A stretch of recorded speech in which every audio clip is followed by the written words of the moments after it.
Hello guys, আজকে আমি চলে এসেছি কলকাতা মিলেনিয়াম পার্ক মানেই গঙ্গা তীরে একদম সময় কাটানোর কপলস অ্যান্ড ইয়াংদের জন্য বা সবার জন্য এই জায়গাটি খুব সুন্দর একটি পরিবেশ। কিন্তু বর্তমান অবস্থায় কেমন আছে এই মিলেনিয়াম পার্ক, এখন চলছে না বন্ধ আছে, এই ভিডিওর মধ্যে সেই জিনিসগুলোই আমি তুলে ধরবো। তো সম্পূর্ণ ভিডিওটি দেখতে থাকুন, সঙ্গে থাকুন। তো গাইজ, এই পার্কটি কোভিড-19-এর জন্যে যে লকডাউন হয়েছিল সেই সময় বন্ধ হয়ে যাওয়ার পর এখনও পর্যন্ত এটা আর খোলা হয়নি। এখনও পর্যন্ত 10 জানুয়ারি আজকে আমি এখানে এসে জানতে পারলাম এখনও এটা খোলা হচ্ছে না। আর এর যা দূর অবস্থা আমি দেখলাম, পুরো পার্কটি জঙ্গলে ভরে গেছে, আগাছায় ভরে গেছে। তো গাইজ, যারা ঘুরবে বলে মনে করছো তারা না আসাই ভালো। কিন্তু এখানে শুধু যারা কলকাতা হেরিটেজ ক্রুজ, যেটা শিপ জাহাজে ভ্রমণ, সেইটি চালু আছে। যদি তোমরা সেই জাহাজে ভ্রমণ করতে চাও তার জন্য আসতে পারো। তার জন্য মানে যে কটার থেকে কটায় এর ট্রিপ আছে সেগুলো এই টাইমে আমি এর মধ্যে দিয়ে দেবো, ভিডিওর মধ্যে দেখে নেবে।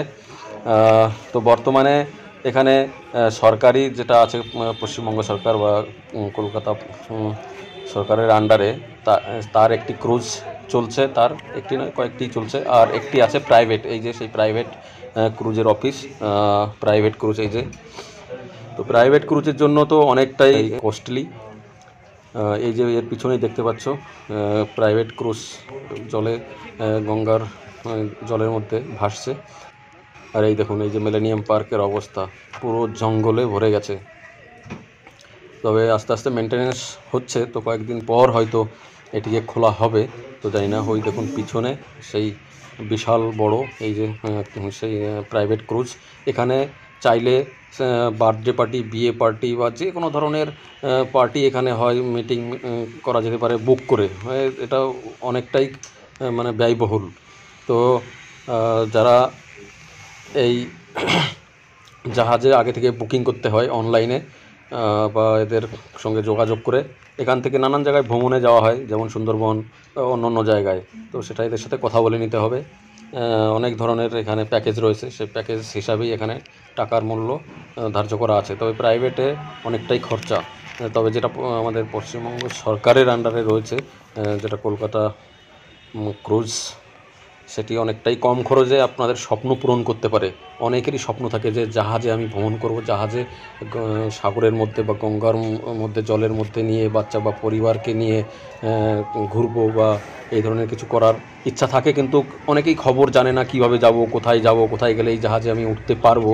সেই সমস্ত ইনফরমেশনগুলো না পাওয়ার জন্য অনেকেরই এই স্বপ্নটা অপূরণই থেকে যায়। তো আমি চেষ্টা করেছি সেই যাতে যারা এই ধরনের ট্রিপস করতে চায় তাদের জন্য এই ভিডিওটা আমি করেছি। তো এই যে টাইমিংটা দেওয়া রয়েছে, এটি সরকারি, অনেক কম টাকায়, 39 টাকা মাত্র টিকিট। 1 ঘন্টার জন্য পুরো ঘুরিয়ে দেখাবে, প্রায় অনেকটাই 1 ঘন্টার মতন। আর এছাড়া একটু বেশি টিকিট নিয়ে এখান থেকে চন্দননগর পর্যন্ত এদের রয়েছে, চন্দননগর টু বাবুঘাট। ঠিক আছে।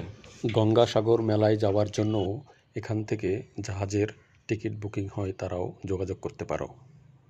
সো গাইজ, যাদের ক্রুজে ওঠার শখ রয়েছে, যারা উইডিং অ্যানিভার্সারি অথবা বার্থডে এই ধরনের উইকেন্ড সময় এই সমুদ্রের মধ্যে বা নদীর মধ্যে জাহাজের মধ্যে করে কাটাতে চাও, তারা আসতে পারো।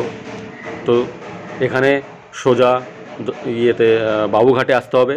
বাবুঘাটের পাশেই রয়েছে মিলেনিয়াম পার্ক, আর সেখানেই রয়েছে এই ক্রুজের সমস্ত টিকিট কাউন্টার। এখান থেকে অনলাইন এবং অফলাইন দুইভাবেই টিকিট বুকিং করা যেতে পারে।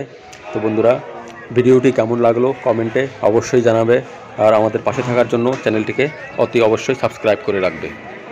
পরবর্তী ভিডিওর নোটিফিকেশন পাওয়ার জন্যে পাশে থাকা বেল আইকনটিকে অন করে অল করে দেবেন, তাতে সবার আগে আমার নেক্সট যে পরবর্তী ভিডিওটি আসবে তার নোটিফিকেশন সবার আগে পেয়ে যাবেন। তো ভিডিওটি লাইক করতে অবশ্যই ভুলবেন না। আপনাদের একটি লাইক আমাদের পরবর্তী ভিডিও বানাতে অনেক উৎসাহিত করে। আর এই যে দেখতে পাচ্ছেন, এরা সবাই টিকিট বুকিং করে রেখেছে, যাওয়ার জন্য প্রস্তুত। তো গাইজ, ভিডিওটি আর বেশি লম্বা করব না, এখানেই শেষ করছি। ভালো থাকবেন।